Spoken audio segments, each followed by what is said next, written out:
পুলিশের কানে খবরটা পৌঁছাতেই বিষয়টা তাদের ধারণার বাইরে বেরিয়ে গেল। কিন্তু পুলিশ তথ্য প্রমাণে বিশ্বাসী থাকায় এই অবাস্তব ঘটনাটিকে বিশ্বাসযোগ্য বলে মনে করল না। পুলিশের হেডকোয়ার্টারের কাছে খবরটা পৌঁছাতেই বিকাশ শিকদার মানে বর্তমান অফিসারকে এই বিষয়টির দায়িত্ব সঁপে দেওয়া হলো। তবে পুলিশের কাজ কিভাবেই বা এত সহজ হতে পারত? তথ্য প্রমাণের ভিত্তি ছাড়া এই কাজের অন্তিমে পৌঁছানো একেবারেই সম্ভব ছিল না। রঞ্জন সমাদরের সাথে বিকাশের বেশ ভালো সম্পর্ক ছিল। তারা দুজনে একই ডিপার্টমেন্টে কাজ করত। বিকাশ ব্যাপারটা তখনও আন্দাজ করতে না পারায় বারান্দায় বেরিয়ে একখানা সিগারেট ধরাতে রঞ্জন পাশে এসে দাঁড়ালো। রঞ্জন বিকাশকে উদ্দেশ্য করে বলল, কি ভাই, কিছু বুঝতে পারছো? ডিপার্টমেন্টের লোকগুলো শেষে একটা লাশকে নিয়ে পড়লো। বিকাশ সিগারেটে টান দিয়ে ধোঁয়া ছাড়তে ছাড়তে বলল,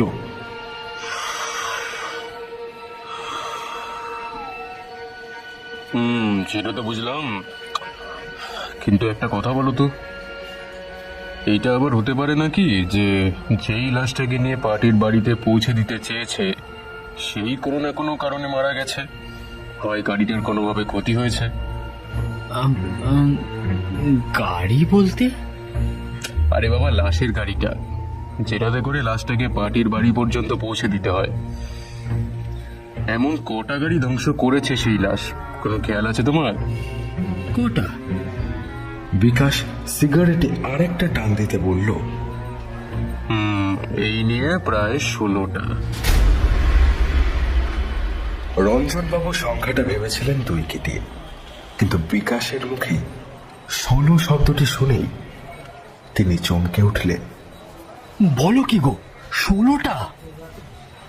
তবে আর বলছি কি, এই কেসটাকে নিয়ে আমাকে ডিপার্টমেন্ট থেকে প্রায় 3 বার ডাকা হয়েছে, তবে আজকে এটার দায়িত্ব পুরোপুরি আমার উপর চেপে দেওয়া হলো। কিছুই আন্দাজ করতে পারছি না আদৌ এগুলো ঠিকঠাক নাকি সেটাও জানি না। তবে কাউকে না কাউকে তো কেসের দায়িত্বটা নিতেই হতো। ধরে নাও আমি সেই দায়িত্বটা নিয়েছি, দেখা যাক এবার কি হয়। এই বলে বিকাশবাবু সেদিন ওখান থেকে বেরিয়ে গেলেন। রঞ্জন আগামীর অপেক্ষায় চেয়ে রইল। এমনিতেই বিকাশবাবু কট্টরপন্থী পুলিশ অফিসার ছিলেন। তিনি সেভাবে কারোর কথারই তোয়াক্কা করতেন না। ওনার এই গুণটাই ডিপার্টমেন্টের সকলের কাছেই খুব প্রিয় ছিল। তবে কেন উনি আড়ালে থেকে কেস সলভ করবার চেষ্টা করতেন সেই বিষয়ে কেউই খোলসা করে কোনো কথা বলতে পারতেন না। উনি আইরিশ হসপিটালের মর্গের বিষয়ে একাধিক তথ্য আবিষ্কার করতে শুরু করলেন। ওই হাসপাতালে ওয়ার্ডের অবস্থাটা কেমন, বিশেষ করে মর্গের অবস্থাটা ঠিক কি, এটা জানবার উদ্দেশ্যে তিনি ল্যাপটপের সামনে বসে পড়লেন। কিন্তু দেখে বললেন, সবই তো ঠিকঠাক আছে। এই হাসপাতালে ওয়ার্ডারের বিরুদ্ধে কোনো ক্রিমিনাল অফেন্সে তো দেখছি না, তাহলে এত সমস্যা হচ্ছে কেন? এখন ছেলেই বা জোগাড় করবো কোথা থেকে? আমাকে তো ডিপার্টমেন্ট থেকে দায়িত্ব দিয়েই খালাস, কিন্তু আখেরে সুরাহা করব কিভাবে সেটা কেউ জানে না। এক কাজ করি, আগে হাসপাতালে মর্গের ম্যানেজারের সঙ্গে গিয়ে কথা বলি। বিকাশবাবু দেরি করলেন না। পরের দিনে সকাল সকাল আইরিশ হসপিটালের উদ্দেশ্যে রওনা হয়ে গেলেন। সেখানে পৌঁছেই মর্গের ম্যানেজারের সাথে সাক্ষাতের আর্জি জানালেন। ওনাকে মর্গের বিষয়ে খোঁজ খবর নিতে দেখেই হাসপাতালের লোকজন ভ্রু কুঁচকে ওনার মুখের দিকে দেখতে শুরু করলেন। ম্যানেজার কয়েকদিনের ছুটিতে রয়েছেন বলে মর্গের ওয়ার্ডেনের সাথেই সাক্ষাতের সুযোগ মিলল। লোকটি বেশ বৃদ্ধ। তাকে দেখা মাত্রই বিকাশবাবু জিজ্ঞেস করলেন, আপনি বৃদ্ধ বয়সে মর্গের কাজ নিয়েছেন, তাও আবার নাইট ডিউটি? মরারা আমাদের মতন হয় না সাহেব, ওরা চুপচাপ থাকে। যত কথা বলি এই আমরা মানুষেরা, এদের কথার কোনো শেষ থাকে না। এরা সব বিষয় নিয়েই বাড়াবাড়ি করে। আপনিও তো নিশ্চিতভাবেই সেই বাড়াবাড়ির ফল সামলাতেই এখানে এসেছেন, তাই না? বৃদ্ধ লোকটির চোখের চাউনি ছিল বড়ই অদ্ভুত। কেউ অমনভাবে এক দৃষ্টি কারোর দিকে তাকিয়ে থাকে নাকি? বিষয়টা দেখা মাত্রই বিকাশবাবু বেশ ঘাবড়ে গেলেন। এরপরে তিনি নিজেকে সামান্য সামলে নিয়ে বললেন, না মানে আমি আসলে ও, বুঝেছি। ওই লাশের ব্যাপারে খোঁজ খবর নিতেই হয়তো এসেছেন এখানে, তাই তো? সকলেই আসছে। আপনার আগে আরো কয়েকজন অফিসার এইভাবেই এসে ঘুরে গিয়েছেন, তবে তেমন কোনো সুরাহা হয়নি বললেই চলে। আপনি যে বিষয়টা নিয়ে এত মাথা ঘামাচ্ছেন, সেটা যদি কোনো সাধারণ বিষয় হতো তাহলে এত চিন্তার কারণই থাকতো না। কিন্তু সেটা তো কোনো সাধারণ বিষয় নয় বাবু, এ বড় জটিল বিষয়। আমি আপনার কোনো কথার অর্থ ঠিকভাবে আন্দাজ করতে পারছি না কিন্তু। একটা মেয়ের লাশ, বুঝলেন? আমার চোখের সামনে দিয়েই বারবার তাকে নিয়ে যাওয়া হয়েছে, আবার একটা সময় মর্গে এনে ফিরিয়ে রেখে দেওয়া হয়েছে। ওর আর পার হওয়া হবে না, হয়তো ও পার হতেই চাইছে না। বিকাশবাবু লোকটির চোখের দিকে তাকিয়ে আবারও ঢোক গেলেন। তারপরে ইতস্তত ভঙ্গিতে বললেন, পার হতে চাইছে না মানে? আমি আমি ঠিক বুঝতে পারলাম না।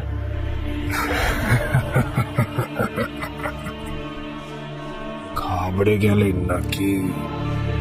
মানুষেরা যেভাবে নিজেদের মনের কথা বলতে পারে, লাশেরা কি পারে? তারা অনেক সময় নিজের মনের কথা এভাবেও বুঝিয়ে দেয়। অনিচ্ছা সত্ত্বেও যদি কাউকে মারা যেতে হয়, তাহলে তার আত্মা ঘুরে বেড়াতে থাকে, চারিদিকে বিচরণ করতে থাকে। তার অস্তিত্ব এইখানেই থেকে যায়। সেটিকে এত সহজে দূরে ঠেলে দেওয়া কখনোই সম্ভব নয়। যে কজন ওই লাশটিকে ঠিকানায় পৌঁছে দেওয়ার চেষ্টা করেছে, তারাই নিজেদের ঠিকানা হারিয়ে ফেলেছে।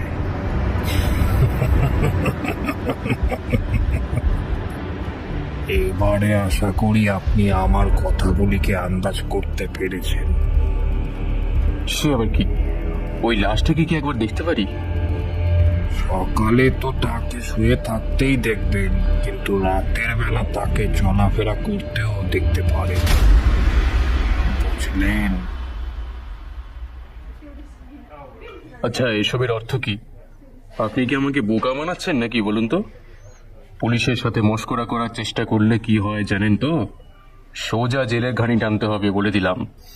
এই আপনাদের মতো মানুষগুলোই কিন্তু পুলিশের চোখে ধুলো দিয়ে একাধিক বেআইনি কাজ করে বেড়ায়, আর লোকে ভাবে ভূত প্রেতের আনাগোনা শুরু হয়েছে।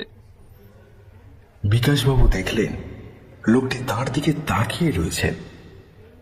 স্থির দৃষ্টিতে যে কেউ কারোর দিকে ওইভাবে তাকিয়ে থাকতে পারে, সেটা দেখেই ভয়েতে সেটিয়ে গেলেন বিকাশবাবু। তবে পুলিশের ট্যাগটা গায়ে মেখে দাঁড়িয়ে থাকতে আর দ্বিধাবোধ হল না। বৃদ্ধ লোকটি তাকে মর্গের দিকে এগিয়ে নিয়ে যেতে লাগলেন। যাওয়ার পথে হাসপাতালের জায়গাগুলিকে ভালোভাবে লক্ষ্য করছিলেন বিকাশবাবু। মনে হচ্ছিল ওখানে যেন কারোর একটা উপস্থিতি টের পাচ্ছেন। জায়গাটা নির্জন, বাকি হাসপাতালগুলির মতন নয়। এসব দেখা মাত্রই তিনি বেশ ঘাবড়ে গেলেন। তারপরে লোকটিকে উদ্দেশ্য করে জিজ্ঞাসা করলেন, আচ্ছা, ওই মেয়েটি মানে যার লাশের কথা এতক্ষণ ধরে বলছিলেন, না মানে আপনাকে তো একটা কথা জিজ্ঞাসা করলে সেটার উত্তর আপনি আবার সোজা সাপটা ভাবে দিতে পারেন না। আমি বলতে চাইছিলাম, খুনের কেস যখন, তখন কিভাবে খুনটা হয়েছিল কিছু জানেন কি? কত রকমের কারণ থাকতে পারে বাবু, আমি কি করে জানবো? এখানে বেশিরভাগ লাশই বেওয়ারিশের অবস্থায় পড়ে থাকে, কিছু ঠিক নেই। অ্যাক্সিডেন্ট কেস হতে পারে, আবার এটাও বলতে পারেন কেউ খুন করেছে। প্রেম ঘটিত কারণেও খুন হওয়াটা অসম্ভব কিছু নয়। আসলে মেয়েটিকে দেখতে ভারী সুন্দর। সুন্দরী মেয়েদের তো নানান রকমের ব্যাপার স্যাপার থাকে। কোন বিষয়ে কি হয়েছে সে কি আর কেউ বলতে পারবে? বেশ, বুঝলাম। তবে এই বিষয়টাকে নিয়ে আমি একটু তদন্ত করে দেখতে চাই। তদন্ত করলেও এর ব্যাপারে কোনো কিছুরই খোঁজ লাগাতে পারবেন না। এর আগেও এই ব্যাপারে কেসটাকে নিয়ে অনেকেই মাথা ঘামানোর চেষ্টা করেছিল। High profile case. মেয়েটি কোনো সাধারণ বাড়ির মেয়ে ছিল না, অনেক ধনী ছিল। যখন লাশটাকে নিয়ে আসা হয়েছিল তখন দেখেছিলাম গলায় হীরের হার ছিল, হাতে সোনার আংটি। এই সব কিছুই তো এখন পুলিশের পকেটে। অনেকে তো আবার বেওয়ারিশ ভেবে ওর গা থেকে বেশ কয়েকটা গয়নাও খুলে নিয়েছিল। চুরি যাকে বলে আর কি। তা আপনিও কি ওদের দলেরই লোক নাকি? আপনিও কি কোনো কিছু জিনিস চুরি করেছেন? অবাক ব্যাপারটা কি জানেন বাবু, যারা যা চুরি করেছিল সেগুলো নিয়ে বেশি দিন বেঁচে থাকতে পারেনি। ওই জিনিসগুলোকে ভোগ করা তাদের কারোর পক্ষেই সম্ভব হয়নি। কারোর হাত ভেঙেছে তো কেউ গাড়ি অ্যাক্সিডেন্ট করে মারা গেছে। জায়গা জিনিস জায়গাতেই আছে। ওর জিনিসগুলো এখন হাসপাতালের কমিটির কাছেই রয়েছে। মেয়েটির নামেই সেগুলি লকারে রেখে দেওয়া হয়েছে। মেয়েটির বাড়ির লোকের হাতেই যাতে সেটা তুলে দেওয়া হয় তেমনটাই ঠিক করেছে হাসপাতালের লোকেরা।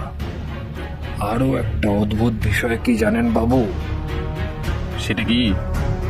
যারা যারা মারা গিয়েছে তাদের পোস্টমর্টেম রিপোর্টে বেরিয়েছিল যে তারা নাকি কোনো ভয়ঙ্কর জিনিসকে চোখের সামনে দেখেই মারা গিয়েছে। বেশিরভাগ ক্ষেত্রেই সেটা ধরা পড়েছে। একবার ভেবে দেখেছেন স্যার, কি এমন সেই জিনিস যেটিকে দেখা মাত্রই মানুষের শরীরে রক্ত হিম হয়ে যেতে পারে? সেই মেয়েটাই যে নিজের জিনিসগুলোকে ফিরিয়ে নিয়ে যেতে এসেছিল, এই বিষয়টাকে কি আপনি মিথ্যা প্রমাণ করতে পারবেন? বুঝলাম। তবে কি জানেন তো, আমরা হলাম গিয়ে পুলিশের লোক। আমরা ভূত প্রেতে বিশ্বাস করে হাত গুটিয়ে বসে থাকতে পারি না। মোটা তথ্য প্রমাণের প্রয়োজন হয়। যারাই ওই লাশটিকে তাদের বাড়িতে পৌঁছে দেওয়ার চেষ্টা করেছিল তাদের আকস্মিকভাবে হত্যা করা হয়েছে। প্রত্যেকেই হার্ট অ্যাটাকে মারা গেছে, এটাও তো সত্যি। এখন এই অবস্থায় এই লাশটাকে ঠিকানায় পৌঁছে দেবে কে? আর তো বেশি দিন রাখাও যাবে না, এর তো সময়সীমা প্রায় শেষ। এবার তো লাশটাকে ডিকম্পোজ করতেই হয়। তখন আচ্ছা, তার আগে চলুন ওই লাশটিকে একবার দেখে নি। আমি শুধু ওর কথাই শুনেছি, এখনো পর্যন্ত চাক্ষুষ কিছুই দেখিনি। একবার দেখলে আশা করি ব্যাপারটা আন্দাজ করে ফেলতে পারবো। বিকাশবাবু ঘরে প্রবেশ করলেন। এরপর দেখলেন ঘরের ভিতরে একাধিক লাশ জড়ো হয়ে রয়েছে। একেবারে শেষের বেডের দিকে নজর পড়তেই তিনি চমকে উঠলেন। দেখলেন একটা মরার হাত বেরিয়ে ঝুলছে। বিকাশবাবু নাকের রুমালটা চাপা দিয়ে এগিয়ে গেলেন। এরপরে বৃদ্ধ লোকটি তাকে উদ্দেশ্য করে বলল, বেশিরভাগ মরাই পচে যাচ্ছে। আমি হাসপাতালের লোকেদেরকে বলেছিলাম এসিটা ঠিক করতে, কিন্তু ইনারা কেউ করাতেই চাইছেন না। আর এই মরাগুলোকে কেউ নিয়েও যেতে চাইছে না। ওই যে শিশির বেগটা দেখছেন, ওটাই ওই মেয়েটার লাশ। ওর হাতটা যতবারই কাপড়ের নিচে ঢুকিয়ে রাখি সে বারংবারই বেরিয়ে পড়ে। মনে হয় যেন ওই জায়গাটা ও শান্তিতে শুয়ে থাকতে বেশি পছন্দ করে। বৃদ্ধ লোকটির মুখে এমন কথাবার্তা শুনে বিকাশবাবু ক্রমাগত চমকে উঠছিলেন। এর আদতেও কোনো সত্যতা ছিল কিনা সেটা তার নজরে পড়ছিল না। তিনি ওই লাশের দিকে এগিয়ে গেলেন। এরপরে প্রথমে নজর গেল তার হাতটির দিকে। সেটিকে দেখে তিনি ঘাবড়ে গেলেন। এতদিনের পাশে মরা, গায়ের থেকে পচা গন্ধ বেরিয়ে আসছে, অথচ মরাটাকে দেখে বোঝার জন্যই যে সেটি পচে গিয়েছে। মনে হচ্ছে যেন সত্যই এটি মারা গিয়েছে। বিকাশবাবু বাকি মরাগুলোর অবস্থা দেখতে লাগলেন। প্রত্যেকটারই অবস্থা খুবই খারাপ। কেবল এই মেয়েটির দেহটিকে দেখেই মনে হচ্ছিল সেটা যেন মৃত নয়, জীবিত। তিনি পুনরায় মেয়েটির কাছে ফিরে এলেন। সেটিকে ভালোভাবে ঘুরে ঘুরে দেখতে লাগলেন। পায়ের কাছটায় আসতেই দেখলেন সেখানে একটি ট্যাগ ঝোলানো রয়েছে, যেটাতে লেখা রয়েছে একটি নাম, জুলিয়া। বিকাশবাবু সেটি দেখা মাত্রই বৃদ্ধ লোকটিকে উদ্দেশ্য করে জিজ্ঞাসা করলে, মেয়েটির নাম দেখে তো মনে হচ্ছে ক্রিস্টেন, তাই কি? হ্যাঁ, ঠিকই বলেছেন। মেয়েটি জাতে খ্রিস্টান, কবর দিতে হবে, কিন্তু ওর পরিবারের লোকেরা বিদেশে থাকে, মালয়েশিয়া। সেখান থেকে এখানে আসবে শুধুমাত্র ওর বডিটা নিতে। মেয়েটি এখানে একাই থাকতো। এখানেও নাকি ওর একটা বড় বাড়ি ছিল। আসলে পয়সা বেশি থাকলে যা হয়, মেয়েটির সাথে ওর পরিবারের লোকেরা কেউই থাকতো না। কিন্তু মেয়েটির মা বাবা নেই, ছোটবেলাতেই মারা গিয়েছিল। মেয়েটি নিজের মামার কাছে মানুষ হয়েছে, তবে ওর বাবার অনেক সম্পত্তি ছিল, সেগুলো সবই মেয়েটি পেয়েছে। উইলে তেমনটাই লেখা ছিল। জানি না ওর বাবা কিভাবে নিজের মৃত্যুর বিষয়টি আন্দাজ করে ফেলতে পেরেছিলেন। মৃত্যুর পূর্বেই মেয়েটির নামে সমস্ত উইল লিখে দিয়ে গেছিলেন। সবটাই যেন কেমন একটা ধোঁয়াশা। আপনি এত কথা জানলেন কিভাবে? আপনার আগেও বেশ কিছু পুলিশ অফিসার এই বিষয়ে তদন্ত করবার জন্য এসেছিলেন। তাদের মুখেই শুনেছিলাম আর কি। এগুলো যদিও সব উড়ো কথা, তবে কতটা সত্যি সেইটা জানি না। বুঝেছি। এবার দয়া করে এই মেয়েটির মুখ থেকে কাপড়টা সরান দেখি। বৃদ্ধ লোকটি মেয়েটির মুখের ওপর থেকে কাপড়টা সরাতেই বিকাশবাবু অবাক হয়ে গেলেন। তিনি যা দেখলেন তা নিজের চোখে বিশ্বাস করতে পারলেন না। দেখলেন মেয়েটিকে অপূর্ব সুন্দর দেখতে, অথচ তার মুখের দিকে তাকিয়ে তিনি অবাক হয়ে গেলেন। তিনি বললেন, ও মাই গড, এটাও কি সম্ভব? মেয়েটিকে দেখে তো বোঝাই যাচ্ছে না যে এতদিন আগে ওর মার্ডার হয়েছিল। মেয়েটিকে রাস্তায় নৃশংসভাবে খুন করে ফেলে চলে গিয়েছিল কিছু লোক। জানি না এই কেসটা সলভ করতে পারবো কিনা, তবে আমাকে বলা হয়েছে আগে ওই মরাটিকে নিজের গন্তব্যে পৌঁছে দিতে, তারপরই কেসটা স্টাডি করতে। কিন্তু এর আগে তো আমি কোনো কাজেই হাত লাগাতে পারবো না। কিন্তু কাকে দিয়ে এই কাজটা করাবো? কয়েকদিন ধরেই একটা ছেলেকে হাসপাতালের সামনে ঘুরে বেড়াতে দেখছি। কাজের সন্ধানে সম্ভবত ঘুরে বেড়াচ্ছিল। আমাকে অনেকবার বলেও ছিল, তবে তারপরে আর ওই ছেলেটির সাথে সাক্ষাতের সুযোগ ঘটেনি। ওর কাজের প্রয়োজন ছিল, মনে হলো টাকাবুকো ছেলে। আপনার সাথে দেখা হলে জিজ্ঞাসা করে দেখতে পারেন। কালো করে ছেলেটা, বেশ লম্বা, মুখে দাড়ি রয়েছে আর চোখে একটা সরু ফ্রেমের চশমা পরে। বুঝলেন? বিকাশবাবু মর্গের থেকে বেরিয়ে এলেন। এরপরে হাসপাতালের বাইরে এসে ওই মেয়েটির কথাই ভাবতে শুরু করলেন। কিছুই তো মাথায় আসছে না। এত সুন্দর দেখতে মেয়েটাকে কেন কেউ অমন নৃশংসভাবে খুন করবে?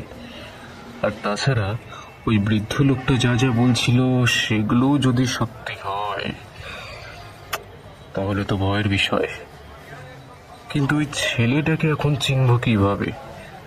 দেখা যাক যদি তার সন্ধান করতে পারি। এই ভেবেই বিকাশবাবু এগোতে থাকলেন। এমন সময় দেখলেন রাস্তার একপাশে কিছু লোক জড়ো হয়ে একটি ছেলের সাথে মারপিট করছে। ছেলেটিও ওই লোকগুলির সাথে বর্ষায় জড়িয়ে পড়েছে। বিষয়টি দেখা মাত্রই বিকাশবাবু চমকে গেলেন। এরপরে সেদিকে এগিয়ে গেলেন। কি আপনারা সকলে মিলে ওই লোকটাকে এমন ভাবে মারছেন কেন? আরে বাবা, সরুন সরুন বলছে এখান থেকে, ওর সাথে আমাকে কথা বলতে দিন। লোকগুলো বিকাশবাবুকে ওখান থেকে ঠেলে মেরে সরিয়ে দিতে চাইলে তিনি সজোরে ওদের উপর প্রহার করে বললেন, এই, এতক্ষণ ধরে তোদের সাথে ভালোভাবে কথা বলছি, ভাবিস না আমি সাধারণ কেউ? হ্যাঁ, আমাকে জানিস আমি কে? আমি একজন পুলিশ অফিসার। শিগগিরই এখান থেকে ভালোই ভালোই কেটে পড়, না হলে কিন্তু অনেক দুঃখ আছে তোদের কপালে। বিকাশবাবুর ওই মূর্তি দেখবার সাথে সাথেই তারা সকলে ভয়েতে একেবারে সেটিয়ে গেলেন। এরপরে ওখান থেকে সকলেই যে যার মতো সরে পড়লেন। বিকাশবাবুর চোখের সামনে ফুটে উঠল একটি রক্তাক্ত চেহারা। দেখলেন ছেলেটি মাটিতে পড়ে কাতরাচ্ছে। ছেলেটিকে দূর থেকে দেখেই বিকাশবাবু সেই বৃদ্ধের বলা কথাগুলির একটি সামঞ্জস্য বিধান করতে পারলেন। এরপরে তিনি ছেলেটির দিকে এগিয়ে গিয়ে তাকে ধরে ধরে তুললেন। বিকাশবাবুকে চোখের সামনে দেখতে পেয়ে ছেলেটি অনেকটাই আশ্বস্ত অনুভব করল। এরপর কোনো রকমে উঠে দাঁড়িয়ে বলল, আপনি আমাকে আজকে বাঁচালেন, না হলে এই লোকগুলো আমাকে মেরেই ফেলতো। আসলে এরা সব এক একটা দালাল, এই স্থানীয় গুন্ডার হয়ে দালালি করে। এদের সাথে পেরে ওঠার কাজ কিন্তু খুবই কঠিন। তবুও আপনি পুলিশ, সেই ভয় দেখিয়ে এদেরকে আপনি হয়তো এখান থেকে তাড়াতে পেরেছেন, না হলে এরা হয়তো আজকে আপনাকেও ছাড়তো না। ছেলেটিকে অবলীলা ক্রমে কথাগুলো বলে যেতে দেখে বিকাশবাবুর বেশ ভালো লাগলো। এত মারধর খাওয়ার পরেও যে ছেলেটি ভয়েতে পিছিয়ে যায়নি, এই বিষয়টি তাকে বিশেষভাবে প্রভাবিত করেছিল। তিনি ছেলেটিকে উদ্দেশ্য করে জিজ্ঞাসা করলে, ঠিক আছে তোমার নাম কি? আর তুমি এখানে পড়ে পড়ে এমন ভাবে মার খাচ্ছিলে কেন? তুমিও কি ওদের দলের সঙ্গে কাজ করতে নাকি? আমার নাম প্রসূন। আগে করতাম, কিন্তু কিছুদিন আগেই ছেড়ে দিয়েছি স্যার। আমার মা খুবই অসুস্থ স্যার, মায়ের চিকিৎসার জন্য পয়সা নেই। এই অবস্থায় কাজের সন্ধানে হাসপাতালে চক্কর কাটছিলাম। আসলে মর্গের থেকে অনেক লাশ নিয়ে যেতে দেখি, গাড়ি করে পার্টির বাড়িতে পৌঁছে নিয়ে যেতে দেখি অনেক গাড়িকেই। অনেক রাতেও ডিউটি করেন। আমি যে গ্যাংয়ের হয়ে কাজ করতাম, সেখানে এক মাফিয়ার গাড়ির ড্রাইভার ছিলাম আমি চোখের সামনে বহু খুন হতে দেখেছি, কিন্তু চোখ বন্ধ করে থাকতে বাধ্য হয়েছি। পেটের দায়ে এই কাজ করতে বাধ্য হয়েছিলাম স্যার। তবে এখন সেই কাজ ছেড়ে চলে এসেছি। এখন আমি ভালো কাজ করে উপার্জন করতে চাইছি। আমার পাওনার সব টাকা ওরা আটকে দিয়েছে, কারণ আমি ওই নোংরা কাজ আর করবো না, এটা বলে ওদের দল ছেড়ে চলে এসেছিলাম। এটাই যা ব্যাপার। কিন্তু এই কয়েকদিন ধরে ওরা আমাকে এখানে কাজ করতে দেখে মারাত্মকভাবে চটে গিয়েছে, তাই গ্যাংয়ের কয়েকজন লোককে পাঠিয়েছে আমাকে শেষ করবার জন্য। আপনি আজকে না এলে হয়তো আমি মারাই যেতাম স্যার। স্যার, আমি সত্যি কোনোদিনও কোনো খারাপ কাজ করিনি। মাকে সরকারি হাসপাতালে ভর্তি করে এসেছে, কিন্তু সেখানেও টিউমারের অপারেশনের জন্য 30,000 টাকা চেয়েছে ওরা। সেই টাকা না দিতে পারলে আমার মা মারা যাবে স্যার। এই পৃথিবীতে মা ছাড়া আমার আর কেউই নেই স্যার। মায়ের জন্য আমাকে টাকাটা যে করেই হোক জোগাড় করতেই হবে। দয়া করে আমাকে একটু সাহায্য করুন না স্যার। আমি যে কোনো কাজ করতে রাজি আছি, যে কোনো কাজ। দয়া করে আপনি একটু আমাকে সাহায্য করুন। আপনার পায়ে পড়ছি স্যার, আপনার পায়ে পড়ছি। দয়া করে আমার মাকে রক্ষা করার একটা কৌশল বলে দিন। আমি কথা দিচ্ছি সেই কাজটা করে দেখাবো আপনাকে। এমনকি যে কোনো কাজ আমি করতে পারি, এমন যদি কোনো সুযোগ থাকে, আমি কথা দিচ্ছি আমি সেই কাজও আপনাকে করে এনে দেখাতে পারবো। এই কথা দিলাম স্যার। প্লিজ স্যার, একটু কিছু দেখুন প্লিজ স্যার, প্লিজ।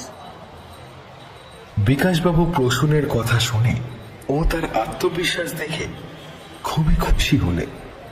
এরপরে তাকে উদ্দেশ্য করে বললেন, যে কাজ কেউ করতে পারেনি তুই সেই কাজও করে দিতে পারবি? আমি পারবো স্যার, পারতে যে আমাকে হবেই। আমার মায়ের থেকে বড় কিছুই নেই, এমনকি আমার নিজের জীবনটাও নয়। আপনি আমাকে একবার পরখ করে দেখতেই পারেন। কথা দিচ্ছি স্যার, আমি আপনাকে নিরাশ করব না। বেশ, এবারে চল আমার সাথে। আমি তোকে আপাতত থানায় নিয়ে যাব, সেখানে বসেই তোর সাথে সব কথা বলবো।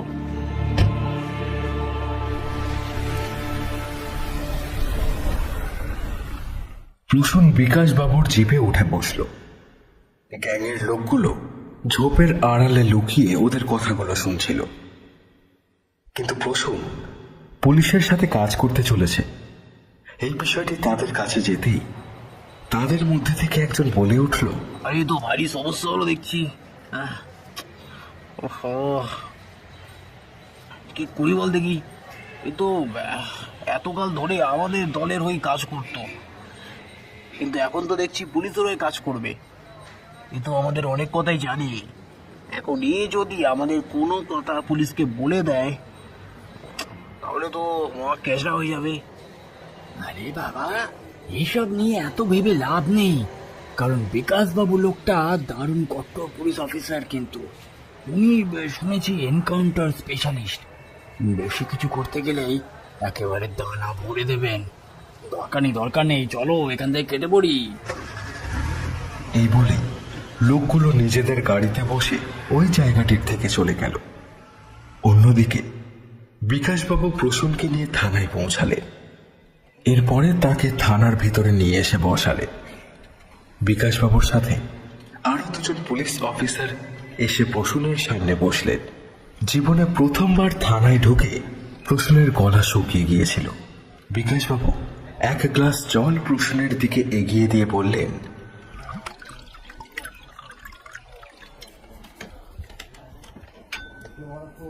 শোন মন দিয়ে, যে কাজের কথা তোকে আজকে বলতে যাচ্ছি ভাবিস না সেটা কোনো সহজ কাজ। খুন জখমের থেকেও এটা অনেক বেশি ভয়ের ব্যাপার। একটা লাশকে তার ঠিকানায় পৌঁছে দিতে হবে। ওই মর্গের বৃদ্ধ লোকটাকে তো তুই এই কাজের ব্যাপারেই বলতে গিয়েছিলিস নাকি?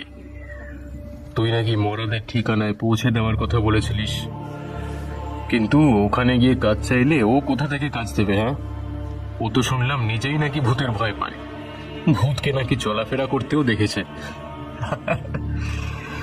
যাই হোক, শোন যেটা বলছি, তোর যখন মরাকে ঠিকানায় পৌঁছে দিতে অসুবিধা নেই, তখন তোকে আমি সেরকমই একটা কাজের দায়িত্ব দেব।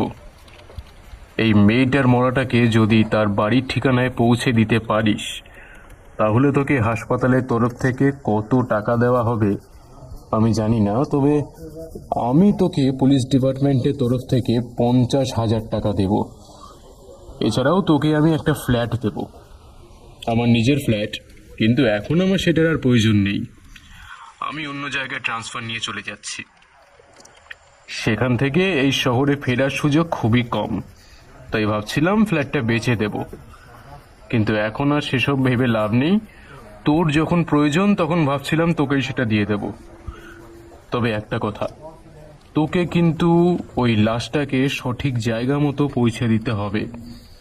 এবার বল, কাজটা করতে পারবি তো? একটা লাশকে তার ঠিকানায় পৌঁছে দেওয়ার জন্য এত রকমের উপহার? বাপরে, আসলে ব্যাপারটা কি বলতে পারেন স্যার?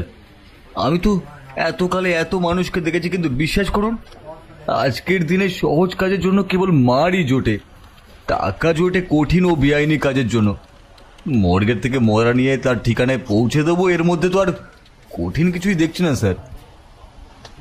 বিকাশবাবু সহ ওখানে উপস্থিত সকলেই কম বেশি প্রসূনের কথা শুনে হেসে ফেললেন। সত্যি তোর যথেষ্ট বুদ্ধি আছে। পুলিশের সামনে বসেও যে এমনভাবে মাথা চালাতে পারে, তার দ্বারাই যে এই কাজ সম্ভব সেইটা আমি তোকে দেখা মাত্রই আন্দাজ করে ফেলতে পেরেছিলাম। শোন, কাজটা যতটা সহজ ভাবছিস ততটা কিন্তু নয়, তবে বেআইনি কোনো কাজ নয়। এই মরাটাকে যতবারই তার গন্তব্যের দিকে পৌঁছে দেওয়ার চেষ্টা করা হয়েছে, সেটিকে কেউই সেভাবে সম্পূর্ণ করে উঠতে পারেনি। হয় সেই ড্রাইভারকে আর খুঁজে পাওয়া যায়নি, না হলে তার ডেড বডিকে রাস্তার পাশে পড়ে থাকতে দেখা গেছে, কিংবা ধারে পড়ে থাকতে দেখা গেছে। তাহলে বুঝতেই পারছিস, এখন ব্যাপারটা হলো এই মরাটা কিন্তু একই রকমের আছে। একটা সুন্দরী মেয়ের মৃতদেহ, একটা মৃতদেহ এতদিন ধরে মর্গে থাকার পরেও কোনো বিকৃতি কেন তার মধ্যে দেখা যায়নি, এটা কিন্তু যথেষ্ট জলঘোলা ব্যাপার। আবার তোর শরীরে একাধিক জায়গায় কাঁটা ছেঁড়ার পরেও মনে হয়েছে যেন দেহটিকে সতেজভাবে রেখে দেওয়া হয়েছে। কাজেই বুঝতেই পারছিস ব্যাপারটা কতখানি জটিল। এই মরাটাকে কেউ এখনো পর্যন্ত নির্দিষ্ট জায়গায় পৌঁছে দিতে পারেনি। তুই যদি এই কাজটা করতে পারিস তাহলে আমরা তোকে এত কিছু দেব, কারণ এটা অসাধ্য সাধনের মতোই ব্যাপার, বুঝলি? বল, পারবি তো? রাতের মধ্যে তোকে এই কাজটা করে দিতে হবে। ওর পরিবারের লোকেরা তো পরশুদিন সকালেই চলে আসবে। ওনারা মালয়েশিয়ায় থাকেন। ওরা এসে এই মেয়েটির দেহটিকে পোড়াবেন বলেছেন, তাই এতদিন ধরে এটিকে বেওয়ারিশ লাশের আওতাতেই ফেলে রাখা হয়েছিল। কিন্তু ব্যাপারটা তেমন কিছু নয়। পরে জানতে পারা গেছে যে ওই মহিলার পরিবারের লোক আছে, কিন্তু মেয়েটি নিজের মামার কাছে মানুষ হয়েছে, বুঝলি?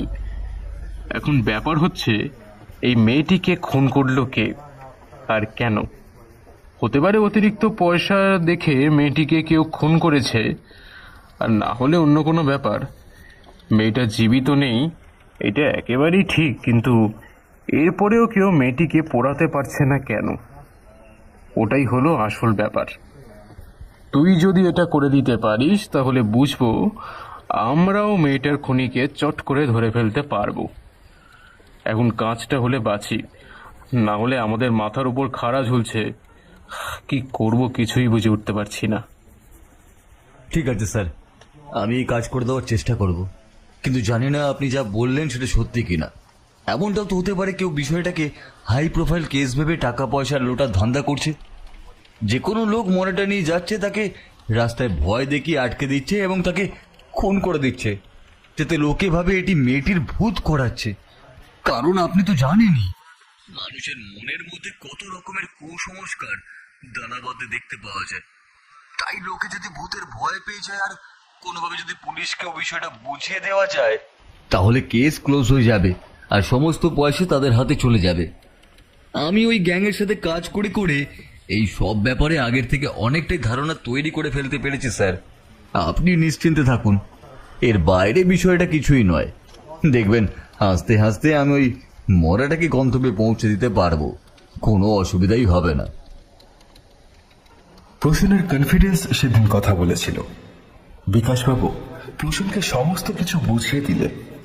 এরপর তাকে মর্গের ওই বৃদ্ধ লোকটির সাথে গিয়ে দেখা করতে বললেন। এই শোন, আজকে রাতের মধ্যেই তুই এই লোকটার সাথে কথা বলে নিবি। কালকে রাতে তোকে গাড়ি পাঠিয়ে দেওয়া হবে, ওটায় করে তুই মরা নিয়ে এই ঠিকানায় চলে যাবি। শোন, জায়গাটা কিন্তু জঙ্গলের পথে, আর মেয়েটার বাড়ি এখান থেকে প্রায় 350 কিলোমিটার দূরে। সুতরাং বুঝতেই পারছিস তোকে কতখানি রাস্তা ওই মরাটাকে নিয়ে যেতে হবে। সাবধান, সাবধানে ড্রাইভিং করবি। আর যেটা বলার, তোর যদি কোনো পুলিশের দরকার হয় তাহলে বলতে পারিস, আমাদের এখান থেকে কাউকে পাঠিয়ে দেওয়া হবে। আসলে সেফটির জন্য বলছিলাম আর কি। তাহলে ওই কথাই রইল।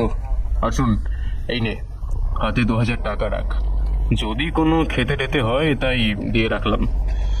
অনেক সময় অনেক কেসে ফেঁসেও যায় লোকে, তখন পুলিশের কাছ থেকে ছাড়া পেতে গেলে টাকাগুলো লাগবে, এই কারণে দিয়ে রাখলাম।